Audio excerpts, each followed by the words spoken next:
Daniel Hart was once the man who saved others from imprisonment till he found himself in handcuffs, accused of murdering his own wife. Laura Hart was the beautiful, composed woman everyone admired until her sudden, brutal death exposed a life filled with secrets. And Owen Brooks, the charming personal trainer no one suspected, may have been hiding the darkest truth of all. What began as a simple courtroom drama spiraled into a chilling tale of obsession, betrayal, and a twist no one saw coming. Daniel Hart's fall from grace began on a crisp autumn morning in November 2022, Belridge, a small town nestled between rolling hills and calm lakes, was still rubbing the sleep from its eyes when flashing blue lights surrounded the Hart residence. The scene was hauntingly quiet. Laura Hart, a woman known for her poise and charm, was found lifeless at the bottom of the staircase. The medical examiner would later confirm the cause of death as blunt force trauma to the back of her skull. For the townspeople, it was hard to digest this wasn't a place where things like this happened. And it certainly didn't happen to couples like the Harts. Daniel was known throughout the state as one of the most intelligent criminal defense attorneys in the game.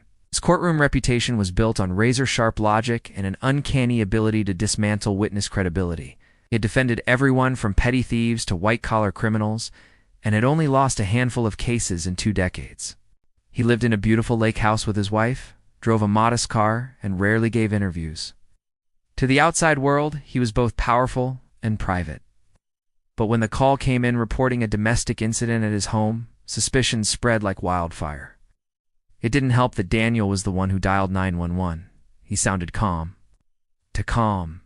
When first responders arrived, they found no forced entry, no signs of a struggle, and no visible weapons.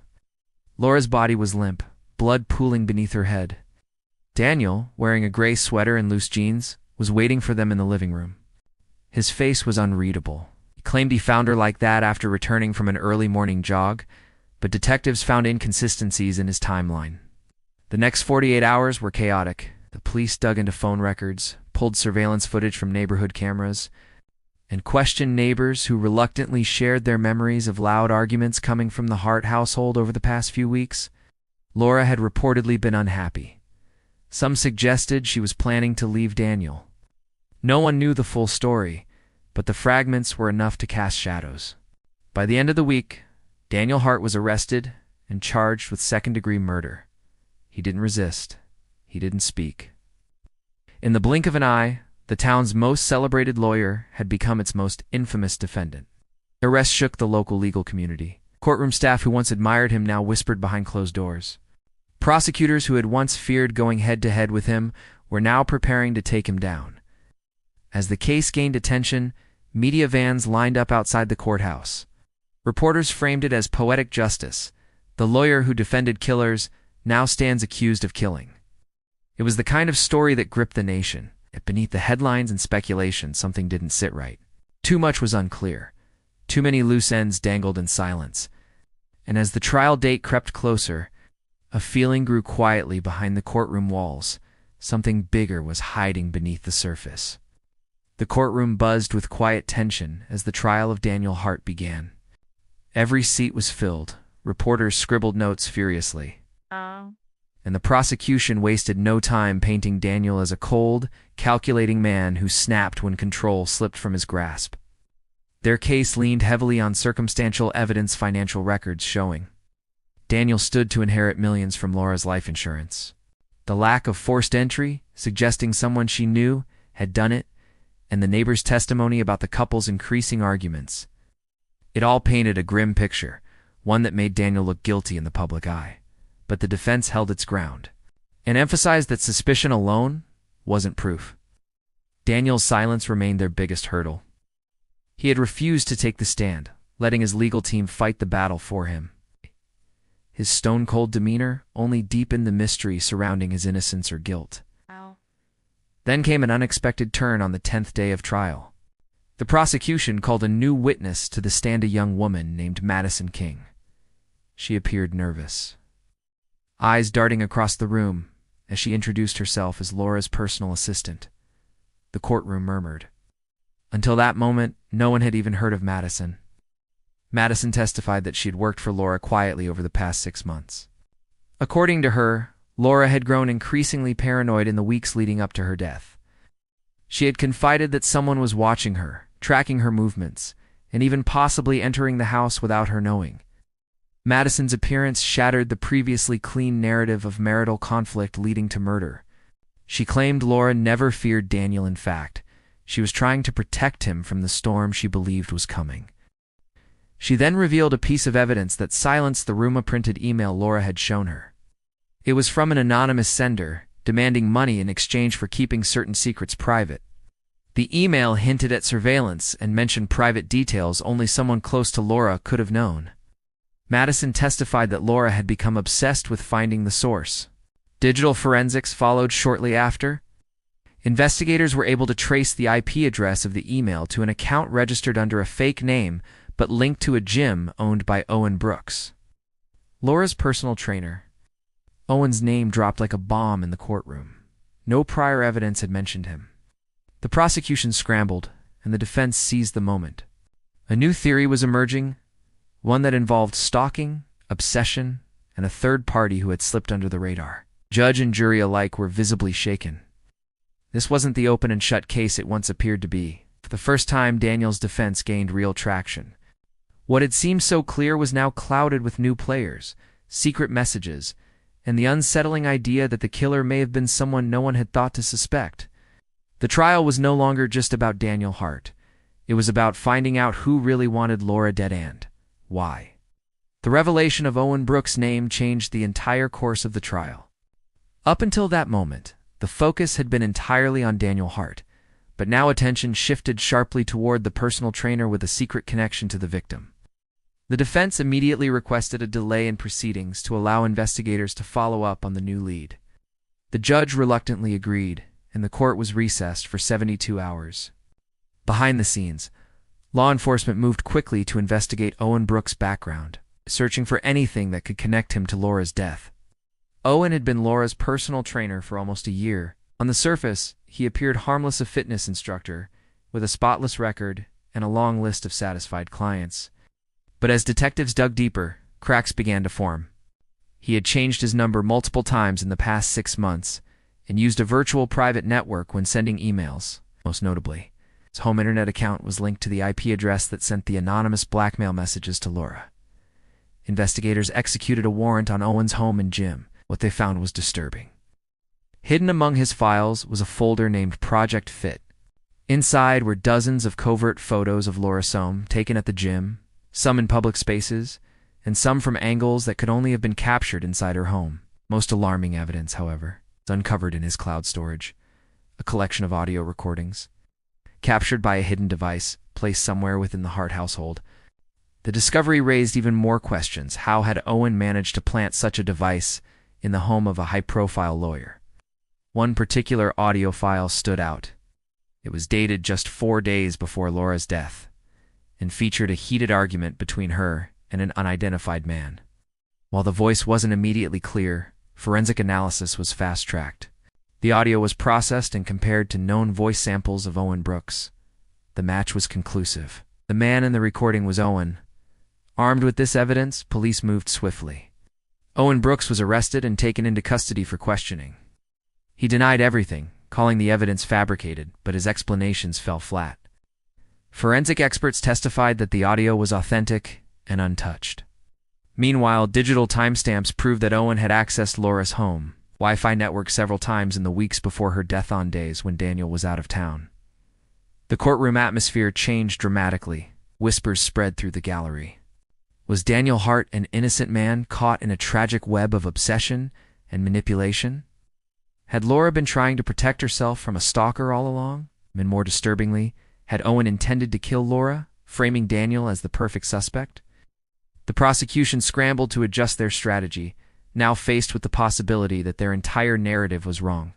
The defense, once cornered, now stood tall. The jury looked on in silence, torn between the man they were told was guilty and the growing mountain of evidence pointing in a completely different direction. The case was no longer predictable. It had become a twisting, high-stakes puzzle, with everyone wondering what would be uncovered next. The courtroom atmosphere had shifted from certainty to confusion. As Owen Brooks sat in custody, the defense turned the spotlight back onto Daniel Hart not to incriminate him further, but to reveal a deeper layer of the story no one had yet heard. Daniel's legal team introduced a piece of evidence that had, until now, been kept confidential. A private journal written by Daniel in the weeks leading up to Laura's death. Its pages were filled with notes, suspicions, and theories, all centered around the fear that someone was watching Laura. Daniel had noticed subtle things. Items in the house out of place, security footage with missing timestamps, a hidden drawer in Laura's study that she had locked something she had never done before. He began to suspect that Laura was hiding something, but he didn't push her. Instead, he decided to gather his own evidence. The journal revealed that Daniel had installed 2 small hidden cameras inside the house, one in the guest bedroom and one in the hallway outside Laura's office. He had done this without her knowledge, not to spy on her, but to catch whoever might be entering their home uninvited. At first, the cameras captured nothing. Days passed with only routine footage. But then came a night 2 weeks before the murder, when Daniel was away at a legal seminar. At 2:11 a.m., a figure was seen entering the house through the back door using a key. The person moved quickly, wearing gloves and carrying a small electronic device. Facial recognition confirmed what Daniel had suspected but feared. It was Owen Brooks. Owen walked straight into Laura's office and spent 10 minutes there before slipping out the same way he came. The police had missed this entirely in their initial sweep. Daniel had kept the footage to himself, unsure of what it meant at the time, and planning to confront Laura in private. But before he could, she was dead. The courtroom was stunned. The footage was played on the screen, showing Owen's unmistakable frame creeping through the darkened hallway. Questions erupted. How had Owen gotten a key? Why was Laura hiding the truth from Daniel? And was it possible that Daniel, despite his cold behavior, had been trying to protect her all along? Further investigation of Laura's emails uncovered even more disturbing evidence.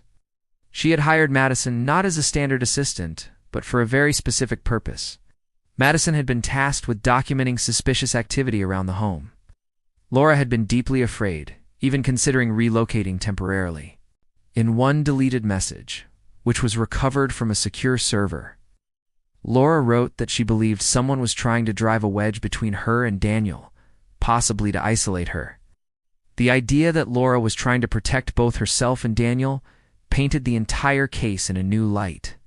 Owen, once just a background figure, had become the central threat. The prosecution's case was now unraveling. They had chased the wrong man with such confidence that they had nearly let a more dangerous one slip through their fingers. As the final week of the trial began, the court buzzed with anticipation. What had started as a straightforward case of domestic homicide had twisted into a tangled story of hidden fears, private investigations, and a stalker hiding in plain sight. With the focus now squarely on Owen Brooks, the once overconfident prosecution found itself on shaky ground. Their original theory had been torn apart, replaced by a darker and more layered narrative in which Laura Hart had become the target of a calculated obsession.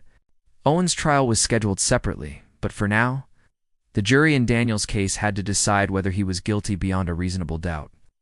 The evidence still showed that he had kept vital information from police's cameras. The journal and his knowledge of Laura's fears. The defense argued that Daniel had chosen silence to protect the integrity of his investigation and that he had been close to uncovering the truth himself before tragedy struck. But the prosecution insisted that his secrecy had delayed justice and possibly cost Laura her life. The jury deliberated for nearly 18 hours. The town of Belridge, glued to every news outlet, waited anxiously. When the jury returned, their decisions sent shockwaves through the courtroom. Daniel Hart was found not guilty of murder. The judge read each word slowly, the weight of them pressing on every chest in the room. But there was a twist. The jury did not leave him blameless. He was found guilty of obstruction of justice and interfering with a homicide investigation. Daniel's face didn't change. No visible reaction, no hint of relief or regret. It was a complicated verdict. He wouldn't spend decades behind bars, but he wouldn't walk away untouched either. The judge sentenced him to 3 years in prison with parole eligibility after 18 months. The courtroom, once filled with tension and division, now echoed with quiet murmurs of mixed emotions. Owen Brooks, meanwhile, faced a far grimmer fate.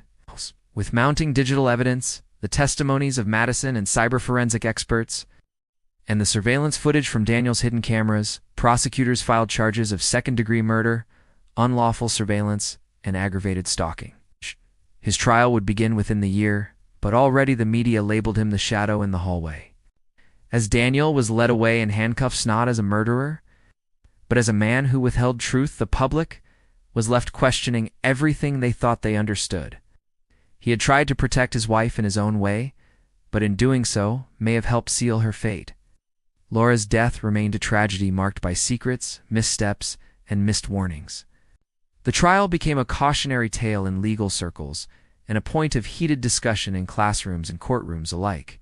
Twist in Court would live on not just as a shocking case, but as a symbol of how justice is rarely black and white, and how even the most brilliant minds can become prisoners of their own silence.